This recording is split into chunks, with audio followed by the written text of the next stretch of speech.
How's it going, everybody? This is BeatTheBush. The title of this video is I Shop Therefore I Am.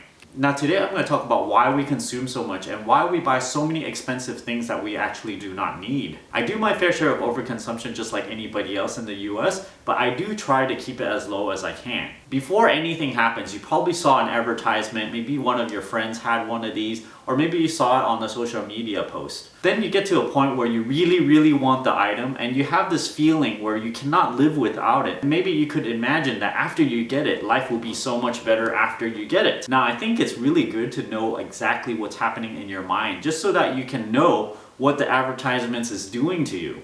Once you know the driving force behind your purchase, you can then choose to buy it or not, resulting from your own personal free thought, rather than just kind of going with the flow and not realizing that certain things are controlling your thought process and making you buy the item. But let me dissect this and really show you why we buy certain items. When you buy something, you might not be aware of it, but you might be buying it to raise your own social status. After you buy certain items, your social status will actually increase. You could be more well respected, you could be praised upon, you can even get preferential treatment just from what you own. For example, if you have a really nice car, people do tend to treat you differently just because of your nice car. A metal credit card could also earn praise among people because when people see it, they would respect you, and maybe like a server or something, maybe they'll give you a free appetizer or whatnot, just preferential treatment. Another example, if the person have the latest iPhone, gadgets or whatnot, they tend to get more dates than people who don't. So this is interesting.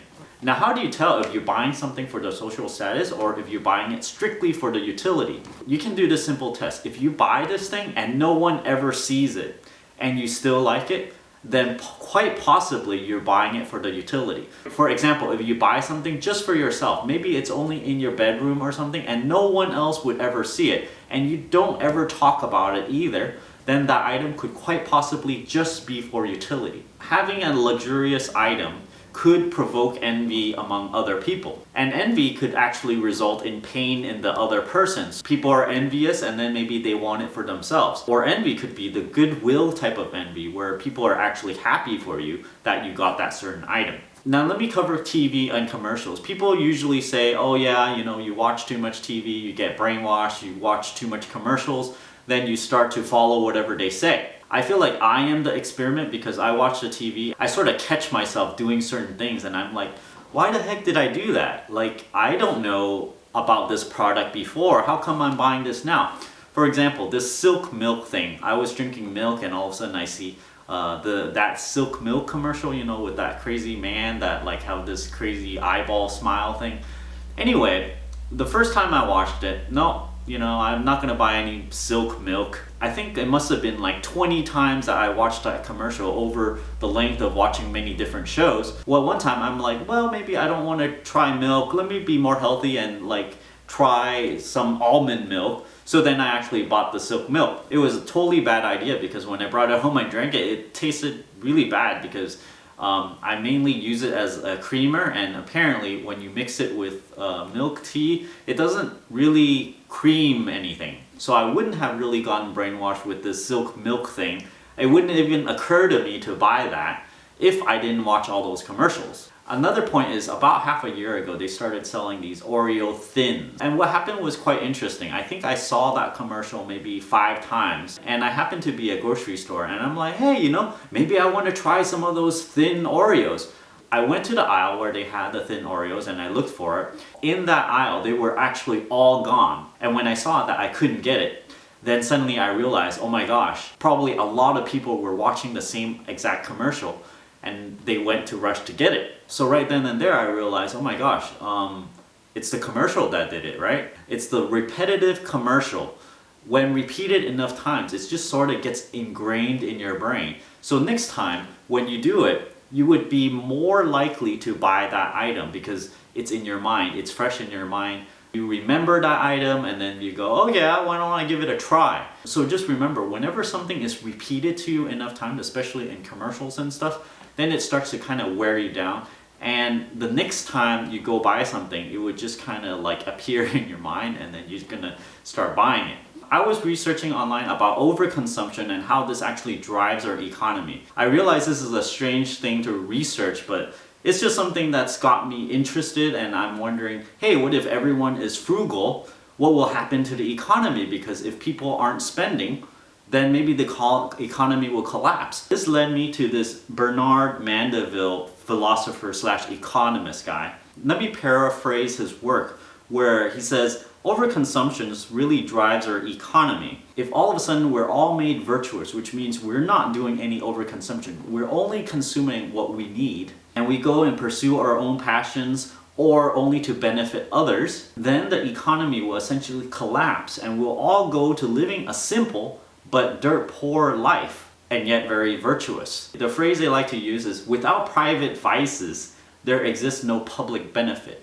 So what this is kind of saying is that each person is trying to do things for their own benefit, their own gain, and in doing so, they're inadvertently helping the economy because we're all overspending and we're trying to make ourselves look good. That's why we go to work and continue this rat race cycle. We're actually helping the economy advance quite a bit, therefore having a lot of public benefit. So that's why political leaders keep on saying, yeah, you need to go out and spend money, push the economy forward. And yes, it's true, when people go out and spend their paycheck, it props up the economy, everything does well, businesses does well, everything does well. So you cannot really hate overconsumption too much. You cannot go, oh, look at those people. They're spending so much money. That's crazy. I'd rather be frugal and save myself. Because those overspenders is actually driving the economy. The economy to me is sort of like self-driving, because you got some people that are overspending, they show off, and then other people see it and then go, oh my gosh, they're envious, so then they buy some more, so it becomes a vicious cycle.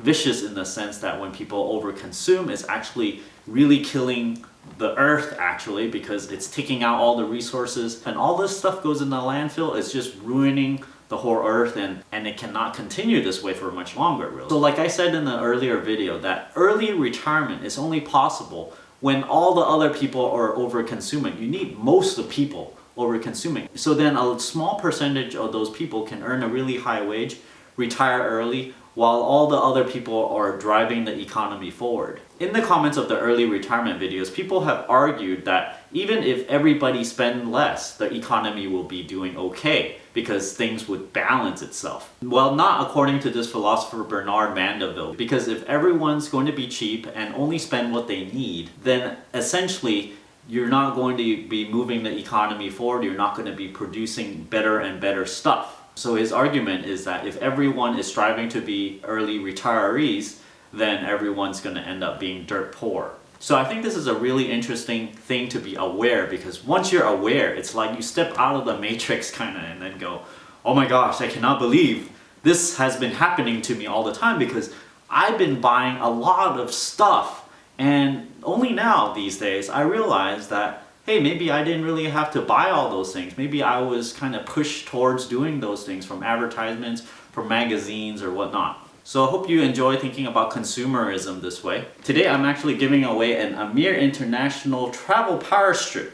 I made a review over here and it's in one of my other channels, which is BeatTheBush Tech. Yeah, I have a bunch of other channels now because I don't want to flood this channel with tech review videos of these gadget things. So how do you win? Just comment down below. Within the first 2 or 3 days, the one with the most likes will win this power strip. So give me a like on this video, comment down below, make something witty so that you win the power strip. Don't forget I have a Patreon over here, and subscribe. Thanks for watching.